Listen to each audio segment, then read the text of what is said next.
Hello BookTube, welcome to the Literary Buffet. My name is Louis, and today I decided to do the favorite book cover tag. So this was a series of videos initiated by Grammaticus Books, and I'll link his video below. I've seen it on Steve Donohue's channel. He did it yesterday. Michael K. Vaughan also did it. And as Steve mentioned in his video, it's really just an excuse to talk about random books from our bookshelves. And also, I think, let's be honest to each other, I think we all sometimes buy books just because of the book covers, right? I definitely do. And so while Grammaticus and Steve and also Michael had more of a science fiction, mass market, fantasy type of vibe to their videos, I don't have so many of those books.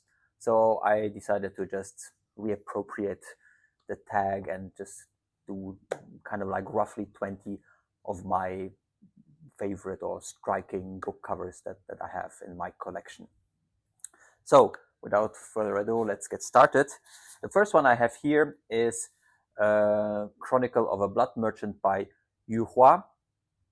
What I really like about this relatively simple and calm cover is how the photograph really matches the mood that you expect from this book.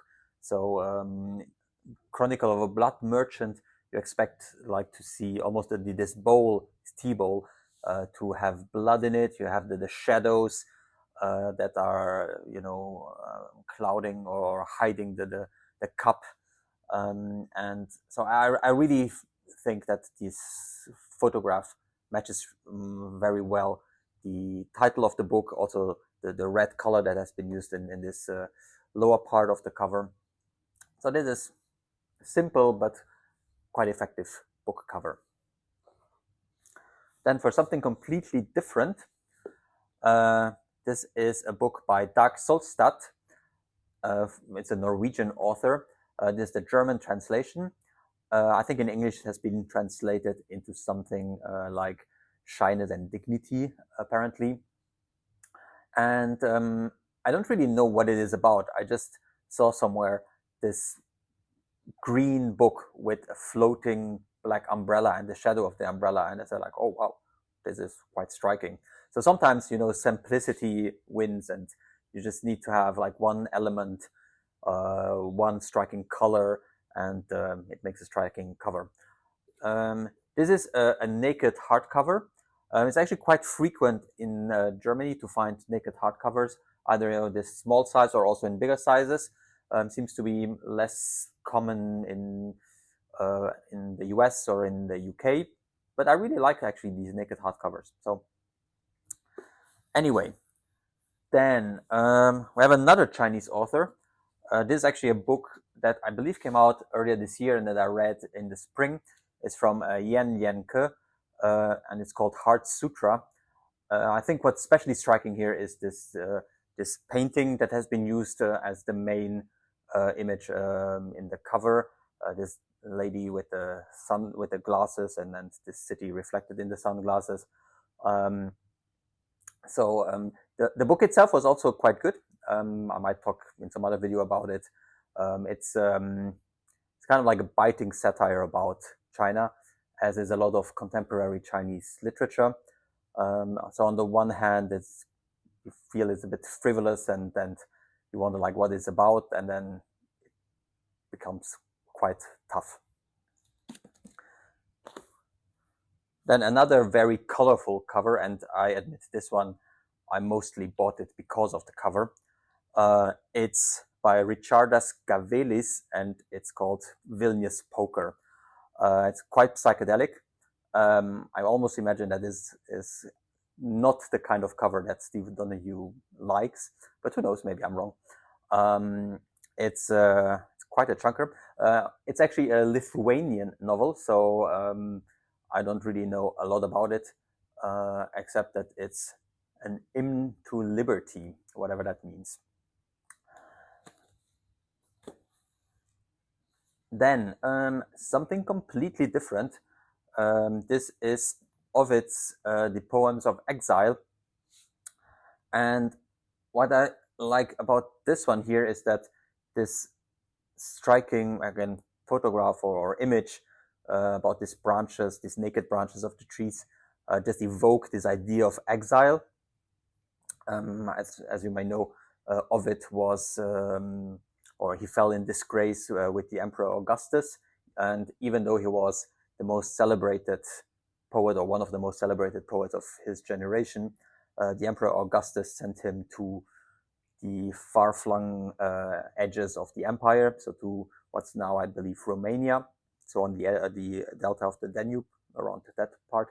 And Ovid was never allowed to come back. And while he was in this place on the Danube, he wrote his poems of exile. Then another striking cover. I did a couple of days ago a video on where I did a tour of my Hungarian literature. There was one I didn't mention in that video, but I'm mentioning it here. It's from György Spyro, and it's called Captivity. It's about, it's kind of like a historical novel that takes place in Rome. It won some literary award in Hungary. And I just find this cover here, this the English version, as you can see. I find the cover very striking. This bust from, well, it's probably not an emperor. I think in the novel it's about a slave, if I'm not mistaken, in the Roman Empire. But it's this Roman bust, and it's just in this fascinating, contrast between the yellow, the black of the background, and then these graffiti writing on the sides. So you might have seen this in the back on the shelves. Then we have a book by Janif Itzkowitz. This is a German version called Fanny's Rache, so The Revenge of Fanny. I don't know whether that's the English title. I'll put the English title down below. It's translated from the Hebrew, and it's a novel that plays in kind of like the former borderlands between Russia and Poland, or what's today Belarus, Poland, Russia. It has a very nice type of like little map. And I just like this style of, it's almost like a playing card, but as you can see, if you turn it around, she has a knife. Then something I actually saw on Steve's channel. It's a non-fiction book, and it's called Slow Poison. It just came out this month or very recently, and it's a history of Uganda, from the presidency of Idi Amin to the presidency of Museveni, the current president of Uganda. As you can see, so in this case, it's not like a photograph; it's kind of like a collage type of cover, but I think it's quite striking, especially for a non-fiction book. It's a very striking cover. So it's not just like a picture of a landscape or something like that, or a picture of an ancient temple or stuff like that. Then one book that I've actually never seen talked about on YouTube, even though the author is or has been very talked about on YouTube and has been very popular, and that's Murakami. And this is the novel with the endlessly long name, Colorless Tsukuru Tazaki and His Years of Pilgrimage. But I like the cover actually because I think it's very simple. It just uses these plain forms to make the cover. These colors, it alludes to the title, the Colorless Tsukuru Tazaki. Inside it also has like, the color theme is kind of like continued. There's like this little sticker thingies here that I didn't really look into. And another reason why I wanted to show this book is because I actually think that this is one of the better Murakamis. It's not talked about. maybe because it doesn't fit into this image of Murakami as the author of Japanese magical realism. So this has very little magical realism to it. It's much more of a mature novel. You don't have crazy antics. You don't have teenagers lusting after young women. And so to a certain extent, I liked this more mature Murakami. So if you would like to try that out and you don't want to go into 1Q84 and it's 1,000 pages, so I mean, give this a try. Then I have two books that actually use pictures of animals, but in a very striking way. So one of them is by the Australian author Richard Flanagan. It's Gould's Book of Fish. It's a novel, and it has this seahorse on the cover, and on the back it has like other sea creatures. So it's a very simple design, but the arrangement of it for me is very striking and very nice. And another animal is used in this book here by Gea Schutters. So this is the German translation. I think it has been translated in The Trophy or Trophy into English. It's a Belgian author that writes in Dutch. I think she was quite popular on, or I've seen her mentioned on YouTube 1 or 2 years ago, so it's quite a recent book. Then something completely different, but again, it's a use of like a photograph, but in a very artistic way. So this is If Not Winter, Fragments of Sappho. So basically the poetry of Sappho translated by Anne Carson. And as you can see, you just have like this fragment of a papyrus that wraps around the book cover. So quite simple design, but very effective, especially when you have as a title, you have Fragments of Sappho.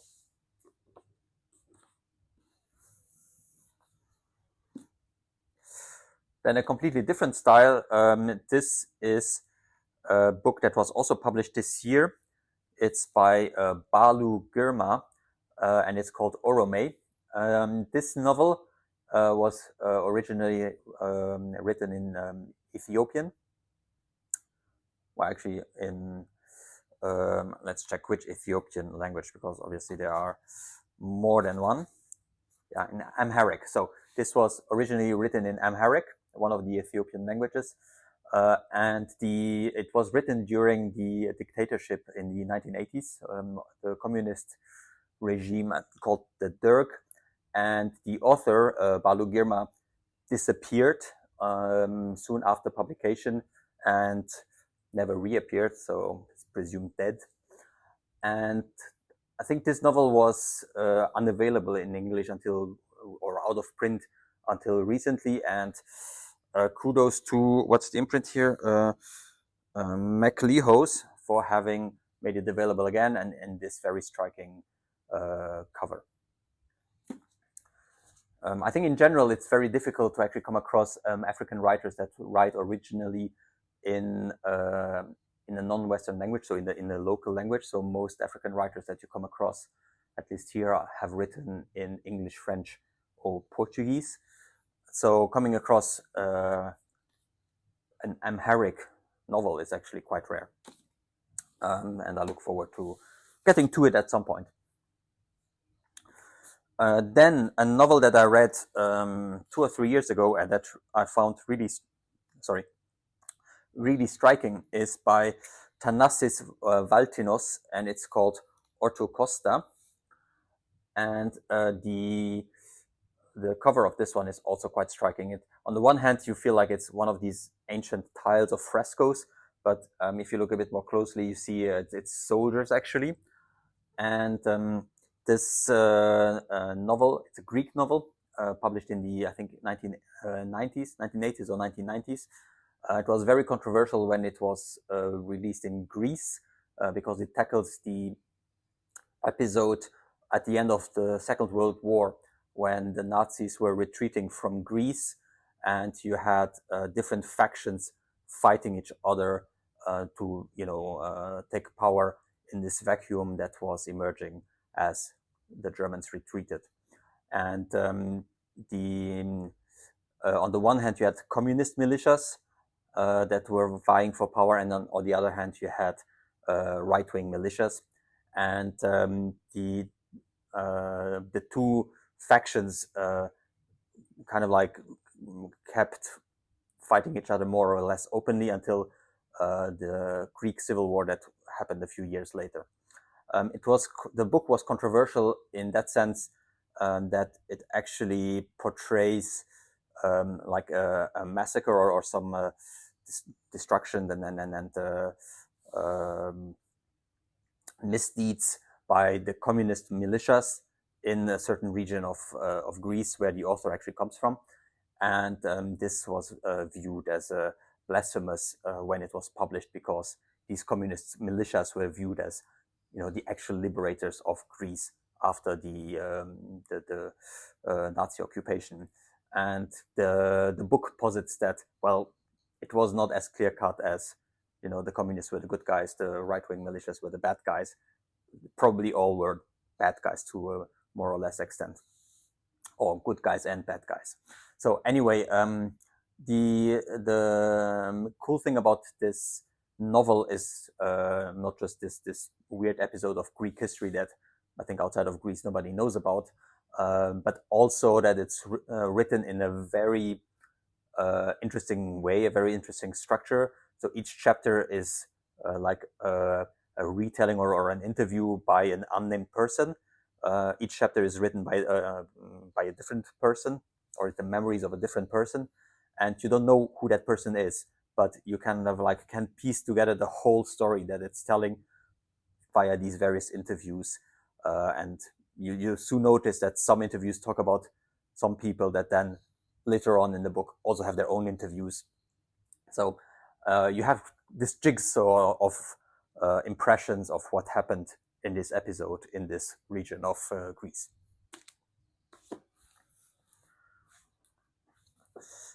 Then this is another quite nice cover. This is by José Donoso, who is a Latin American writer, but I forgot from which Latin American country. Sorry for that.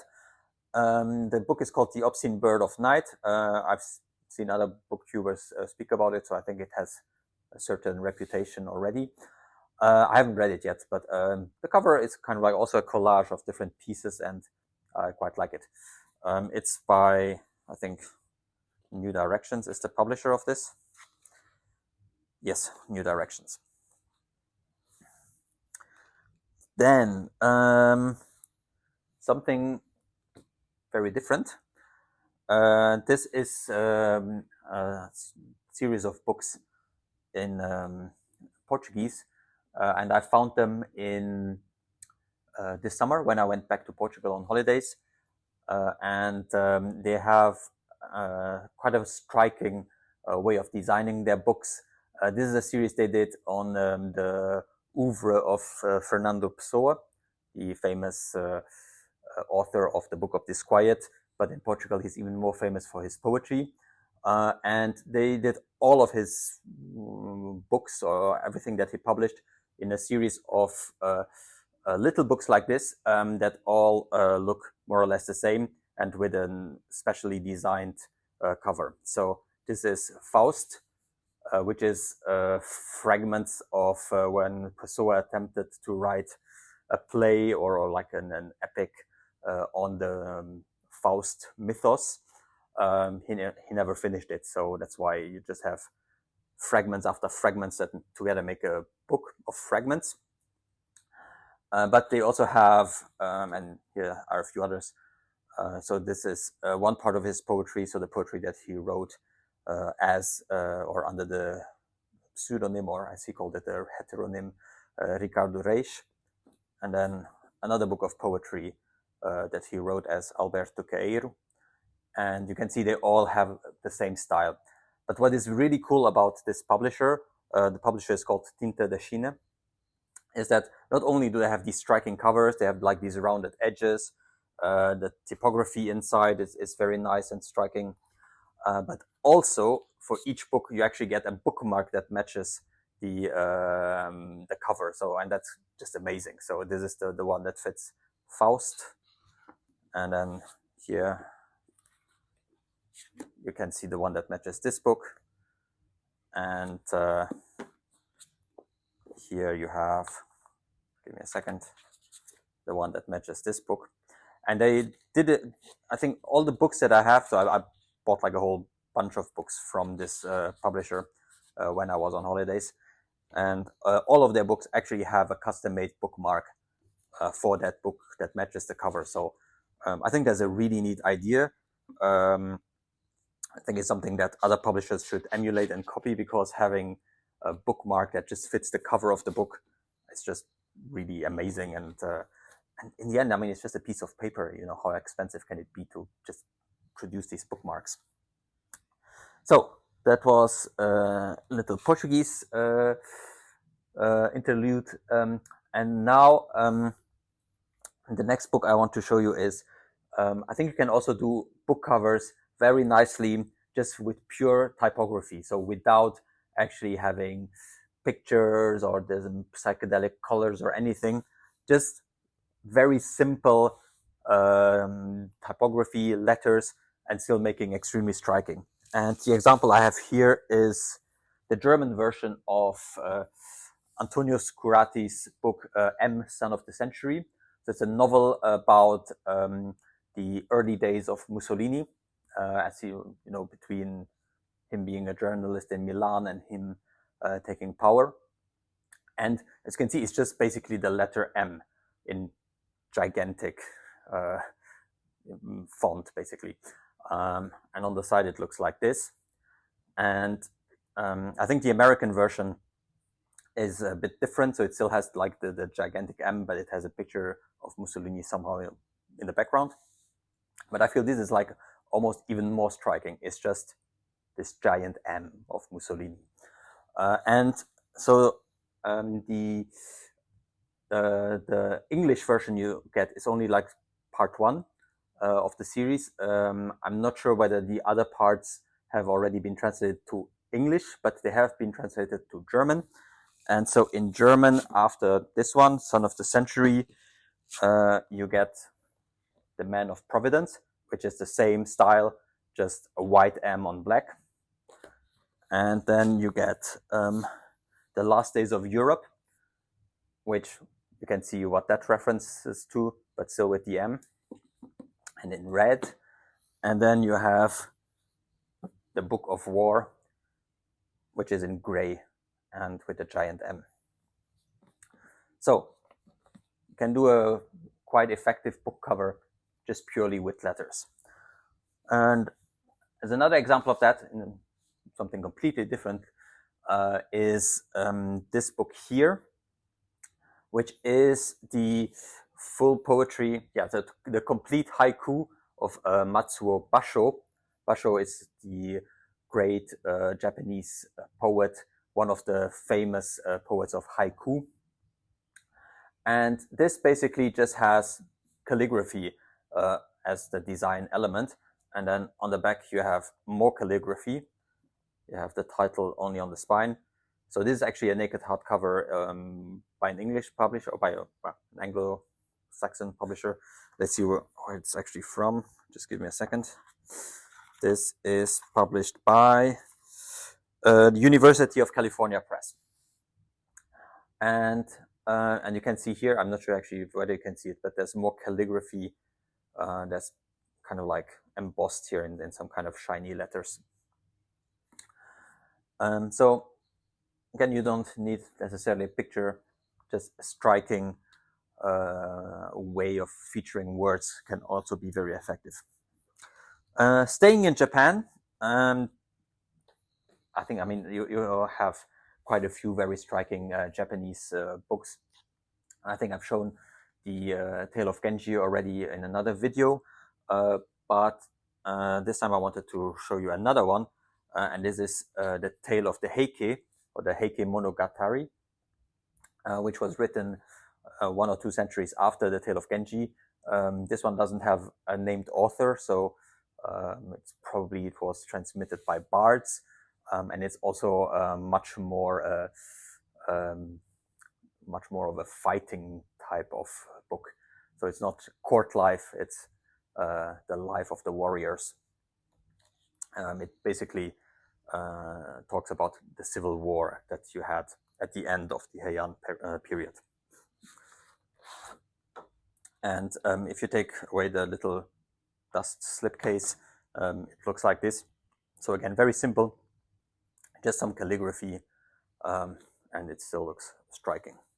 But I also quite like here this picture. And then, well, I'll do this afterwards.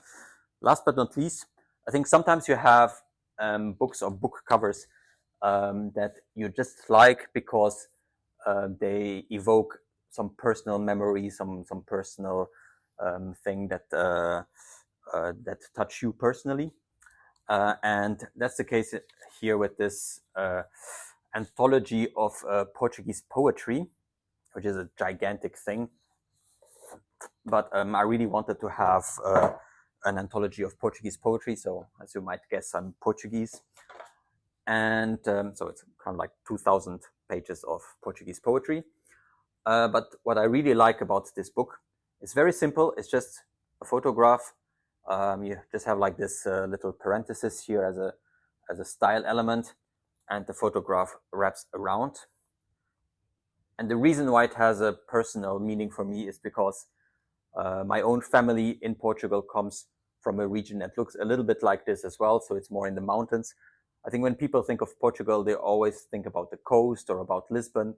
But a lot of Portugal is actually, inside the lands, and it's quite mountainous. The vegetation is,